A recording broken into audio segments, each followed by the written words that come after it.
بانو قدسیہ کہتی ہیں، کتابوں کی اہمیت اپنی جگہ، سبق اصل میں وہی یاد رہتا ہے جو وقت اور لوگ سکھاتے۔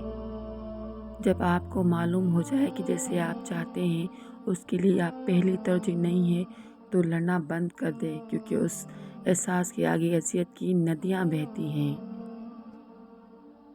جب عورت ایک کسی مرد کے ساتھ مخلص ہو تو دنیا کی کروڑوں مرد اسے بہکا نہیں سکتے۔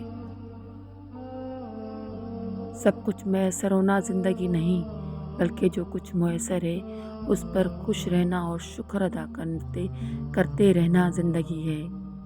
بیوی کے عشق کی انتہا پہ بھی ہے کہ اس کو شوہر کے کپڑوں کی خوشبو سے بھی پیار ہو جاتا ہے۔ عورت کا پہلا غرور اس کا حسن اور آخری غرور اس کے بچے ہوتے ہیں۔ وہ اپنی آخری غرور کو مکمل کرنے کے لیے اپنے پہلے غرور کو خاک میں ملا دیتی ہے۔ جن سے محبت کی جائے ان سے مقابلہ نہیں کیا جا سکتا۔ کسی کو پا لینا محبت نہیں، کسی کے دل میں جگہ بنا لینا محبت ہے۔ کبھی کبھی دل کے سکون کے لیے سارا جہاں نہیں، بلکہ وہ ایک شخص ہی کافی ہوتا ہے جس سے محبت ہوتی ہے۔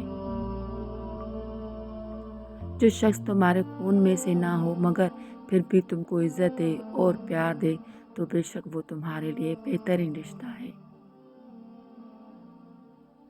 بیوی جب اپنے مسائل اپنے شوہر کو بتاتی ہے تو اس کا یہ مطلب نہیں ہوتا کہ وہ شکایت کر رہی ہے، بلکہ آپ پر اعتماد کرتی ہے۔ ویسے ایک کڑوا سچ یہ بھی ہے کہ عورت کی محبت شروع میں کم ہوتی ہے اور وقت کے ساتھ ساتھ بڑھتی چلی جاتی ہے، بہت زیادہ ہوتی ہے اور وقت کے ساتھ ساتھ کم ہو جاتی ہے۔ جب کوئی عورت آپ کو نظر انداز کر رہی ہو تو اس کا مطلب یہ نہیں کہ وہ آپ سے نفرت کرتی ہے، اس کا مطلب ہے اس کا دل دکھا ہے۔ کوئی دوسرا شخص ہمارا دل نہیں توڑ سکتا، ہم خود اپنا دل توڑنے سے ایک ایسی جگہ پر جہاں ہماری ضرورت نہیں ہوتی۔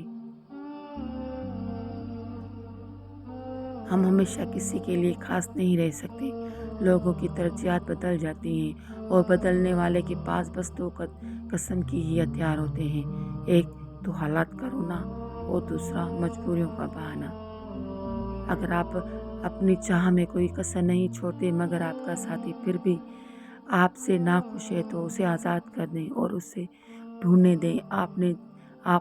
اپنے سے بہتر یقین کریں، محبت ٹھکرانے والے کی طرف محبت کبھی پلٹ کر نہیں آتی۔